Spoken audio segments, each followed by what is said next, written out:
Salut à tous, on se retrouve pour une nouvelle vidéo. Vous vous souvenez hier dans la vidéo sur Donald Trump, la déchéance de Trump et au contraire la montée en puissance de Vladimir Poutine et de son armée. Nous avons parlé de la commission d'enquête du Congrès des États-Unis sur les ovnis. Cette commission d'enquête, notamment sous l'impulsion de la députée Anna Polina-Luna et du député Tim Burchett, avait laissé un délai de 15 jours, qui se termine aujourd'hui 14 avril, pour divulguer toute une série de vidéos et de photos auxquelles ces députés ainsi que d'autres membres de la commission d'enquête avaient pu visionner en confidentialité dans le cadre de leur commission d'enquête. Avec les sources dont ils disposent, ils ont pu mettre au point une liste précise des enregistrements vidéo de chasseurs, d'images de satellites militaires auxquels ils veulent avoir accès. Il s'agit de 46 vidéos, l'information vient de tomber, dont ils avaient fait une demande rédigée et qui ont donc été demandées au ministère de la Défense américain, le nouveau secrétariat à la guerre. Donc je vais vous montrer un petit sujet ça vient de tout juste de tomber. Alors les sous-titres sont en anglais, j'ai pas pu vous trouver de traduction française automatique, mais vous allez comprendre ce qui se passe. Et après, on va revenir là-dessus. D'ailleurs, j'en profite pour dire, si vous n'avez pas vu la vidéo d'hier, je vous encourage à aller la regarder. Et n'hésitez pas à mettre un pouce, à laisser un commentaire, à vous abonner à la chaîne. Je démarre tout juste, que ce soit au niveau du matériel ou que ce soit au niveau des abonnements. Donc le moindre commentaire, le moindre like, le moindre partage, ça aide beaucoup la chaîne à commencer à faire décoller le premier étage de la fusée. Donc si vous aimez mes analyses, n'hésitez pas à soutenir la chaîne. Secretary facing a deadline from a lawmaker tonight who is asking for the release of 46 videos of what the government calls unidentified aerial phenomena, or UFOs, by tomorrow. So you have your standard understanding of what would be able to function in this time and space continuum. And then you have these things that are just kind of operating outside of that, and what they tend to call these things are interdimensional. They are specific videos with titles like several UAP in vicinity of Columbus, Ohio airport, UFOs in formation. Ce sont donc des objets, comme je vous expliquais hier, transmédia, qui peuvent passer immédiatement de l'espace à l'air, à l'eau, sans aucune interférence, aucune friction atmosphérique, aucun splash en entrant dans l'eau. Et il y a des données militaires, de capteurs, d'imagerie qui existent et qui ont été présentées aux membres de cette commission d'enquête. The UFO phenomenon moving from the fringe This is just the beginning. to the mainstream. The technology that we faced was far superior than anything that we had. Alors ici, c'est le commandant David Fravor, qui était commandant-chef d'escadrille de chasse sur le porte-avions Nimitz et qui avait rencontré le fameux Tic Tac UAP, l'OVNI en forme de bonbon Tic Tac, et qui est un rapport très documenté. Et l'objet a été vu également par son hélière qui les a poursuivis pendant un long moment, et à des vitesses et en exécutant des manœuvres qui défient toute la réalité des sciences physiques telles qu'on les connaît. And there's nothing we can do about it.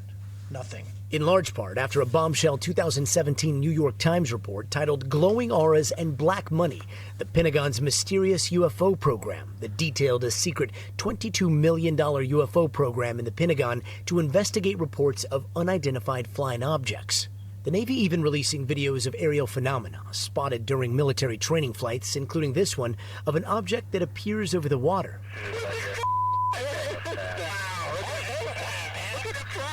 Another seen in a mission from the USS Nimitz of some kind of object that accelerates out of view. Experts, including career officers, testifying on Capitol Hill that they have seen even more baffling things they can't explain, and one former intelligence officer saying the U.S. was in possession of a craft and beings that were not human. Were they, I guess, human or non-human biologics?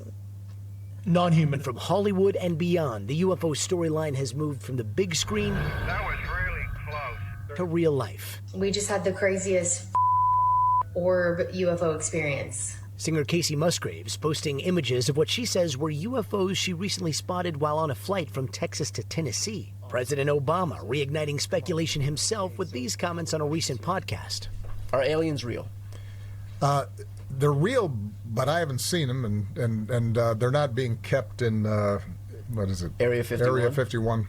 But then he walked it back, writing on Instagram, "I saw no evidence during my presidency that extraterrestrials have made contact with us." President Trump saying Obama did a, quote, really bad thing disclosing this information and then ordering... Alors Obama avait fait sa déclaration en disant oui, les extraterrestres sont réels.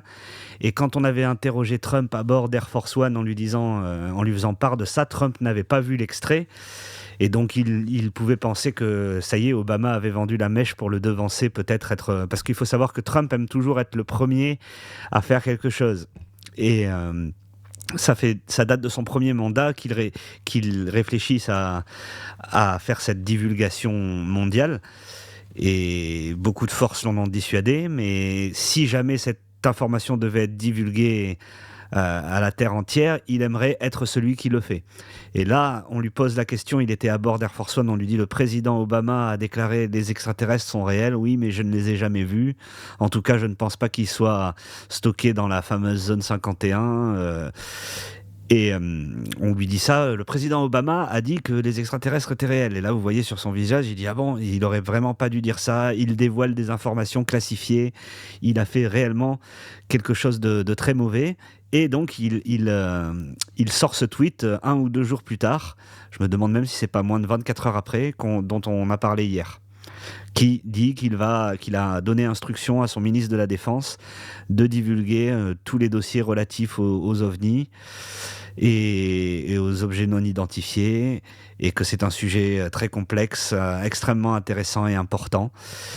Et donc voilà. The release of the UAP files back in February. As for tomorrow's deadline, the Pentagon telling NBC News in a statement, as with all congressional correspondence, we will reply directly to the authors of the letter. Tonight, the big question. Le Pentagone donc promet une réponse formelle aux requêtes des 2 députés Luna et Burchett et aux autres membres de la commission d'enquête par rapport à leur demande d'accès, de déclassification de vidéos qui ont été listées. Je vais vous en parler juste après, point par point, en leur demandant, nous voulons telle vidéo de 2022 prise par tel chasseur, nous voulons telle image satellite prise à telle date,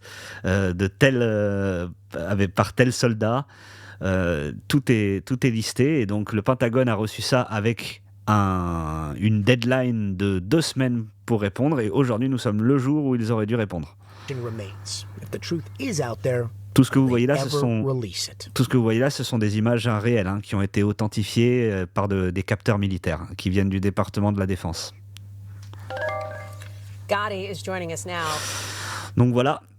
Donc c'est tout frais, ça date d'aujourd'hui. Donc cette commission d'enquête menée donc par la députée républicaine Ala Polina Luna demande 46 vidéos d'ovnis classifiées qui sont listées ci-après.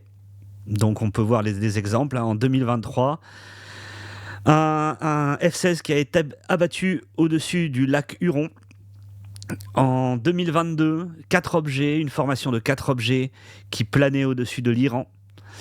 Un objet sphérique plongeant à l'extérieur de la mer, de l'océan, près d'un sous-marin à des vitesses qui briseraient n'importe quel matériau. Des accélérations dans l'espace aérien syrien capturées en 2021 qui sont passées à faire du surplace à des vitesses hypersoniques en quelques secondes, des rencontres avec ces fameux objets tic-tac dont je vous ai parlé, qu'on a aperçu dans le reportage juste avant, le commandant David Fraser, qui était donc chef de patrouille de chasse sur le porte-avions Nimitz. Une rencontre avec ces ovnis tic-tac par les gardes-côtes, par les senseurs thermiques des bateaux des gardes-côtes. Encore un essaim d'objets subaquatiques traqués par des drones MK9 dans le golfe Persique. Alors les drones MK9, si je ne m'abuse, alors USO, c'est Unidentified Submerged Object, c'est des ovnis des profondeurs et qui ont été traqués. Donc je crois que les drones MK9, ce sont les drones dont les sous-marins d'attaque français d'ailleurs ont testé il y a très peu de temps des drones sous-marins. Donc voilà à quoi on assiste.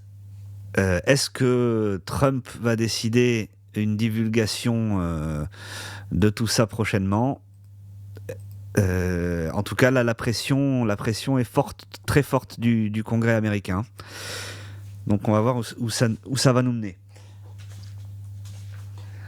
Pour rebondir là-dessus, oui, cette commission d'enquête, il faut savoir qu'à la fin du mandat de Joe Biden, elle a proposé une loi qui s'appelait le UAP Act, la loi OVNI, qui aurait permis des pouvoirs étendus à cette commission du Congrès, notamment le pouvoir d'assignation à comparaître, subpoena en anglais.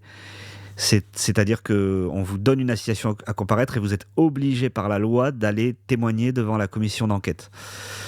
Or, qui que vous soyez, c'est-à-dire un civil, un militaire, le plus haut gradé de la CIA, un obscur fonctionnaire des programmes spéciaux, et donc le président Biden, c'est à son crédit, avait validé cette loi. Et elle a été rejetée par des sénateurs, notamment des sénateurs républicains d'États dans lesquels le complexe militaro-industriel est très puissant, et notamment qui ont eu leur campagne sénatoriale financée par ce complexe militaro-industriel, notamment des entreprises comme Lockheed Martin, Skunk Works, Raytheon, Boeing, et aussi, il faut bien le dire, des sénateurs chrétiens, évangélistes, protestants, qui voient d'un très mauvais œil une divulgation sérieuse autour de ces sujets pour des questions religieuses qu'on peut comprendre. Cette loi UAP, ce UAP Act, aurait également permis la supervision par la commission du renseignement. Il faut savoir que dans notre Assemblée nationale comme au Congrès américain, il y a différentes commissions, des affaires étrangères, des affaires économiques et du renseignement. Ces quelques députés qui siègent à cette commission ont une habilitation secret défense à connaître des sujets classifiés. Et donc cette loi, si elle avait été passée avec tous ces amendements, là, elle est passée, mais dans une version très allégée, qui permet à cette commission d'enquête aujourd'hui de faire le travail qu'elle est en train de faire, mais qui n'est pas passée avec tous ces amendements les plus intéressants. Et tous ces articles plutôt les plus intéressants qui a été amendés. Et cette supervision par la commission du renseignement donc aurait permis à des députés de demander la déclassification comme ça, en demandant déclassifiez-nous telle vidéo, déclassifiez-nous tel document, nous voulons visiter les installations sécurisées, les bases comme la zone 51, nous voulons visiter les laboratoires nationaux, car apparemment, selon les lanceurs d'alerte, beaucoup d'expériences sont réalisées dans les laboratoires nationaux américains. Il faut savoir que des installations comme la zone 51, même des vice-présidents se sont vus refuser l'accès en arrivant devant avec leur escorte, avec des soldats qui disent « nous sommes autorisés à utiliser la forme létale si vous tentez malgré tout de vouloir rentrer ». Donc ça rigole même pas. Vous pouvez être le vice-président, et d'ailleurs même le président. Tous les présidents des États-Unis apparemment ne sont pas briefés sur ces sujets, que les présidents qui font au moins 2 mandats. Et qui ont suffisamment parce que c'est une véritable mafia, hein. Comme je vous expliquais hier, il y a énormément d'argent qui a été détourné. Et d'ailleurs, le dodge d'Elon Musk, quand il a voulu assainir les finances publiques, il s'est rendu compte que des milliards et des milliards d'argent étaient complètement hors des comptes. Et donc tout cet argent, il a bien été géré par des personnes, et ces personnes, au fil des décennies, en plus de financer ces programmes secrets, cet argent, il a dû en avoir une bonne partie qui allait dans les poches de certains. Donc c'est une véritable mafia qui a pris le contrôle de tout ça. Et il communique en sélectionnant bien méticuleusement les gens à qui ils font confiance. Et il y a un lanceur d'alerte très très bien informé là, quand on lui a demandé qui était la personne responsable du programme Legacy et du programme Immaculate Constellation et de tous ces programmes secrets. Il avait dit « Ah, mais c'est très, très connu, c'était Dick Cheney. Dick Cheney, l'ancien vice-président de George W. Bush, qui est mort récemment. » Donc, c'est peut-être pour ça qu'on a eu un changement de doctrine quant à la disclosure, et qu'on a beaucoup plus d'informations qui font surface actuellement. Mais on se rend compte aussi que là où il y avait beaucoup de révélations il y a 5, 6, 7 ans de ça, là la bride est en train de se resserrer. Donc est-ce que Dick Cheney a eu un successeur ? C'est probable.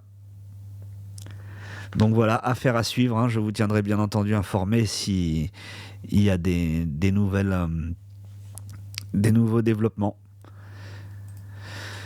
Donc, ah oui, hier on a parlé du pape qui s'est fait insulter par Trump, qui s'est fait insulter par Pete Hegseth et qui est arrivé en visite officielle en Algérie. Le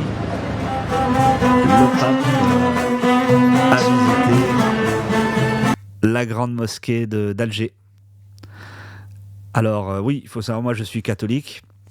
Il y a des catholiques qui n'apprécient pas ces images de voir de l'œcuménisme, de mettre sur un pied d'égalité deux religions, pas tant pour mettre deux religions sur un pied d'égalité, mais plus car quand on est catholique, on pense que le message du Christ est la vérité, donc il ne peut pas y avoir deux vérités, donc les mettre sur un pied d'égalité, c'est fourvoyer les gens, les musulmans, les juifs, les bouddhistes, ou tout ce que vous voulez. Et ça mène à la damnation de leur âme. Mais il faut voir aussi les choses d'un point de vue pastoral. Si vous êtes catholique, vous êtes pour la conversion, pour que toutes les âmes de la terre soient sauvées. Pas que les âmes des blancs ou des occidentaux ou que sais-je. Donc si vous voulez que les musulmans un jour se convertissent, soient inspirés comme par une inception à la conversion, il faut suivre l'exemple du Christ. Et l'exemple du Christ, c'est quoi ? C'est précisément un exemple. Et si vous voulez convertir les musulmans, il faut déjà aller les rencontrer, il faut déjà leur donner quelque chose à voir, leur donner une image. Donc que le pape fasse ça, il est complètement dans son rôle. C'est pas forcément de l'œcuménisme qu'il cherche à faire, en plus, quand il va en Algérie, c'est aussi pour soutenir le peuple algérien, les chrétiens en Algérie. Là, il allait visiter la ville natale de Saint-Augustin. Mais c'est important de montrer dans ces pays à majorité musulmane, de représenter le catholicisme. Ah oui, Trump qui n'en finit pas d'être ridiculisé. Il avait annoncé avant-hier un blocage complet en réponse aux négociations au Pakistan qui ont échoué. Un blocage complet du détroit d'Ormuz pour empêcher les pétroliers iraniens, chinois, indiens d'aller s'approvisionner en pétrole iranien. Eh bien, 2 navires en provenance d'Iran ont traversé hier le détroit d'Ormuz en dépit du blocus américain. Alors, il faut savoir que les Américains, ils ont des forces considérables sur place. Ils ont 2 groupes aéronavals. Chaque groupe aéronaval américain, c'est un porte-avions qui a quasiment le double de la capacité de notre Charles de Gaulle, plus une escorte immense de destroyers, Harley Burke et de croiseurs Ticonderoga. Donc que 2 navires iraniens arrivent à passer le détroit, c'est une humiliation pour Trump et pour l'armée américaine. Une de plus dans cette guerre. Trump est définitivement ridiculisé à tous les niveaux. D'ailleurs, il faut savoir qu'aux États-Unis, les influenceurs que Trump a insultés, parce qu'il a fait un tweet rageur dans lequel il a insulté toutes les figures de l'alt-right, Alex Jones, Candace Owens, tous les... il ne s'est pas attaqué à Joe Rogan, mais c'était pas loin. Toutes ces figures qui l'ont fait élire et qui aujourd'hui sont totalement déçus de son comportement, de ses choix, des forces qui gravitent autour de lui. C'est pas du tout pour ça que les Américains ont voté. Il y a même des appels à le destituer. Alors les démocrates sont très contents d'entendre ça. Ils appellent même les républicains à se réveiller et à se débarrasser de Trump.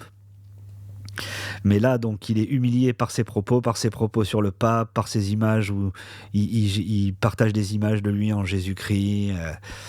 Enfin bon, il prend ça très légèrement, mais il faut se rappeler que la guerre, hein, comme l'a dit le pape d'ailleurs, c'est des gens qui meurent, c'est des gens qui sont déplacés, c'est des gens qui se retrouvent sans rien du jour au lendemain. Imaginez, vous êtes chez vous, vous avez toutes vos petites choses là que vous aimez, toutes vos petites possessions que vous avez mis des années à accumuler, à acheter petit à petit, et vous devez tout quitter avec des soldats israéliens qui avancent, qui vont sans doute venir se servir chez vous, hein, et vous vous retrouvez sans rien, avec un sac à dos, avec vos affaires, à devoir trouver où où dormir, devoir trouver à manger.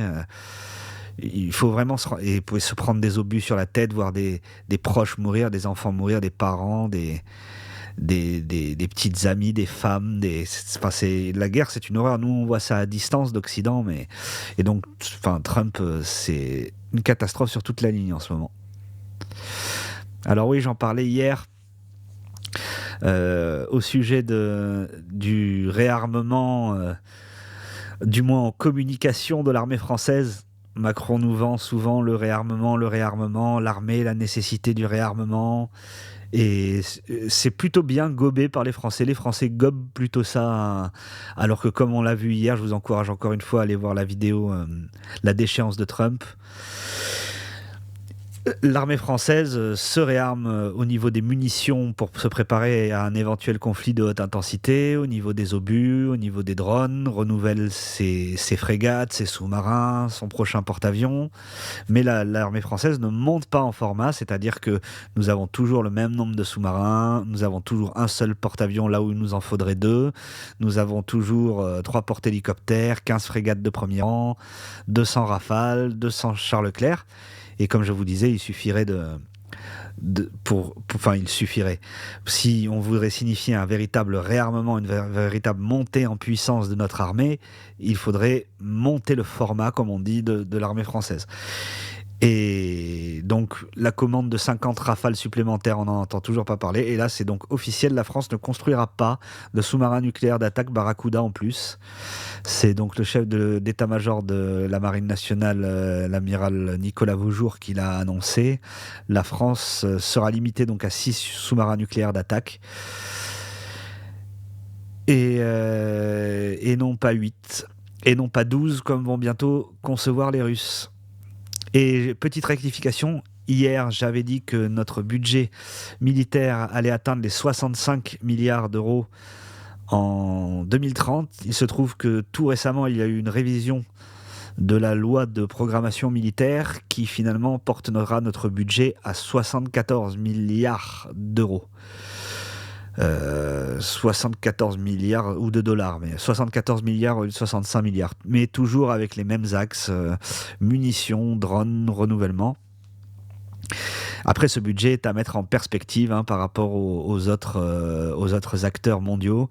La Russie, pour un ordre d'idée, c'est 150 milliards de dollars de budget militaire par an, pour, encore une fois, un pays qui a le PIB de l'Italie. Donc la Russie, ça sera donc le double de notre budget militaire. Les États-Unis, il faut savoir, c'est 1000 milliards de dollars par an, et Trump souhaiterait, alors pour ça il a proposé ça pour son budget 2027 au Congrès. Après il a des midterms qui arrivent en fin d'année, et s'il veut faire valider ce budget 2027, il faut absolument qu'il ait sa majorité, donc c'est compliqué. Mais Trump voudrait 1500 milliards de budget militaire pour 2027. Donc nous, même si on va atteindre les 74 milliards en 2030, on ne fait pas le figure à côté. On n'atteindra jamais les 1000 milliards parce qu'on est un pays de 70 millions d'habitants. Les États-Unis, c'est 300 millions d'habitants. Mais on pourrait au moins atteindre... J'avais lu une analyse que pour que l'armée française redevienne réellement une puissance, il faudrait qu'on atteigne au moins les 100 milliards, 150 milliards, comme la Russie. Voilà. Je voulais vous parler de ça aussi. C'est les nouvelles frégates françaises FDI, qui sont des bateaux technologiques exceptionnels. C'est vraiment l'iPhone du navire de guerre, avec des capteurs ultra sensibles, avec un radar que vous voyez ici, le Seafire 500 de Thales, qui est un radar à plaque fixe et non pas un radar qui tourne, parce qu'un radar qui tourne, même s'il tourne rapidement, il y a toujours une latence entre le moment où il est de l'autre côté et le moment où il repasse de ce côté. Et ces radars à plaque fixe, en plus d'avoir une portée, donc Seafire 500, ils captent une bulle autour du navire de 500 km et ils traquent les cibles dans les airs, sur la mer, dans cette bulle. Et surtout, il n'a aucune latence. et couplé avec une suite numérique de pointe, il peut traquer, je ne sais plus le chiffre exact, mais c'est des dizaines et des dizaines de cibles en simultané, en temps réel, sans aucune latence. Donc par exemple, imaginons le navire ou le groupe aéronaval dans lequel le navire est inclus subit une attaque d'un grand nombre de missiles, et bien il peut tous les traquer en temps réel et coordonner, lui, ses frappes de missiles d'interception en temps réel. Et donc, justement, puisqu'on parle d'interception et de frappe, ces frégates FDI étaient disponibles en 2 modèles. En modèle avec 16 cellules de lancement VLS. VLS, c'est Vertical Launch System. Launch plutôt, parce que launch, c'est le repas en anglais. Des systèmes de lancement verticaux de missiles. Et la version française, nous les Français, nous avions commandé 5 frégates. Là, nous en avons commandé une de plus. Nous avons commandé 4 frégates à la base, pardon, et nous en avons commandé une de plus. Donc là, nous allons en avoir 5. Et les Grecs, eux, en avaient commandé 2, si je ne m'abuse.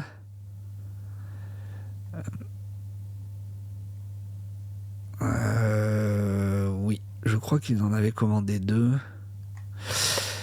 Ou 3. Oui, c'est ça, ils en avaient commandé 3, les Grecs, et ils vont en avoir 4. Et la différence, c'est que les Grecs avaient commandé la version de la FDI la mieux armée, parce que eux, ils n'ont pas besoin de se projeter à l'autre bout de la planète comme la marine française. Ils n'ont pas de porte-avions. Eux, c'est vraiment, leur action est concentrée sur la Méditerranée. Et comme ils avaient des moyens plus limités que nous pour l'achat de ces frégates, ils voulaient que le peu de bâtiments qu'ils aient soit vraiment avec le maximum d'armes, donc missiles anti-navires Exocet, cellules de lancement VLS avec 32 cellules. Et nous, la France, comme on avait commandé un peu plus, un navire de plus, et qu'on n'avait pas exactement les mêmes besoins, que nos navires, ils n'allaient pas opérer seuls, alors que la marine grecque, les navires allaient souvent être seuls en opération. Nous, nos navires sont souvent inclus dans des groupes de combat, notamment le groupe du Charles de Gaulle. Donc on avait choisi, pour aussi des questions de budget, la version à 16 cellules, ce qui est vraiment très très très très faible. Et finalement, la marine décide de passer à la version 32 cellules. Donc les frégates seront comme on dit, mises à niveau lors de leur période de cale sèche, donc entre les déploiements. Et ça va nous coûter du budget supplémentaire. Est-ce qu'on n'aurait pas mieux fait de commander d'emblée la version 32 cellules, surtout quand on sait que 32 cellules, c'est des missiles qui sont donc anti-aériens, ou pour abattre des avions, ou pour intercepter d'autres missiles qui arriveraient sur le bateau. Et quand on sait, imaginons un engagement par exemple entre une frégate FDI de Naval Group et un destroyer américain Harley Burke. Donc là, on avait 16 cellules de lancement et un destroyer Harley Burke, pour vous donner un ordre d'idée. En termes d'armement, voilà, Vertical Launch VLS, ils ont une cellule de 29 missiles et une autre cellule de 61 missiles. Donc 90 cellules VLS à l'avant et à l'arrière d'un destroyer Harley Burke. Donc vous imaginez bien que la France, bon, on va pas être en conflit avec les États-Unis demain, mais et pour vous dire, la marine chinoise, c'est dans le même ordre d'idée que la marine américaine. La marine russe, la flotte de surface russe, c'est pas leur point fort. Le point fort de la marine russe, c'est réellement les sous-marins. Mais on va dire, pour affronter, dans un éventuel affrontement avec la marine chinoise, par exemple, si on était amené à devoir défendre nos intérêts en Nouvelle-Calédonie, sur les mines de nickel ou des choses comme ça dans les décennies qui viennent, il vaut mieux avoir 32 cellules pour faire face avec des navires qui ont 90 cellules. Et ça, on aurait pu le prévoir dès le début, mais bon, on avait fait à l'économie, quoi. Après, heureusement, les FDI sont des modèles de frégates qui sont prévus pour être upgradés, comme on dit. Et donc on peut se permettre de passer à 32 cellules. Si ça n'avait pas été le cas, on aurait été avec des navires certes très modernes, comparé au Harleber qui commence à être ancien, et nous, nos FDI sont très discrètes, ont un radar très puissant, ont des missiles même meilleurs que les Américains. Les Américains, leurs missiles vont moins loin, sont moins précis, mais ils en ont énormément. Vous, si vous videz vos 32 silos pour leur tirer dessus, eux, ils ont 32 missiles pour intercepter vos 32 missiles, et en plus ils en ont encore 60 de plus qui attendent. Donc c'est ça aussi, c'est celui qui en a le plus qui gagne à la fin. Et en plus les Américains ont une chose que la marine française n'a pas, c'est que c'est encore une des rares marines avec les Russes et les Chinois je crois à opérer les croiseurs. Même s'ils vont bientôt être retirés du service, la classe Ticonderoga qui date donc entrée en service de 1983 à 1994. Et alors eux, donc les croiseurs, c'est un plus gros type de navire que les destroyers. Généralement, en Moyen-Orient, là en ce moment, il y a environ un croiseur par groupe aéronaval. Et alors là, en termes de VLS, les amis, je crois qu'on a là, voilà, 122, un panachage de 122 cellules VLS et Tomahawk, parce que aussi ils tirent des missiles de croisière, pas que des missiles, nous aussi on tire des missiles de croisière, mais bon, on n'a que 32 cellules pour les mettre, donc on panache dans ces cellules des missiles anti-aériens, des missiles de croisière. Eux ils ont 122 cellules dans lesquelles mettre du missile. Donc voilà pourquoi la haute technologie, la supériorité radar, tout ça c'est bien, mais il faut aussi penser à la quantité, à la rusticité. La guerre se gagne par la rusticité. C'est d'ailleurs pour ça que l'armée française se réarme en munitions, en obus. C'est bien d'avoir une armée qui a une supériorité technologique, mais il faut aussi avoir les munitions, il faut aussi avoir la puissance du nombre et du matériel aussi qui est fiable. À voir dans la durée si ces frégates ultra technologiques sont suffisamment rustiques en cas d'engagement naval dans le futur.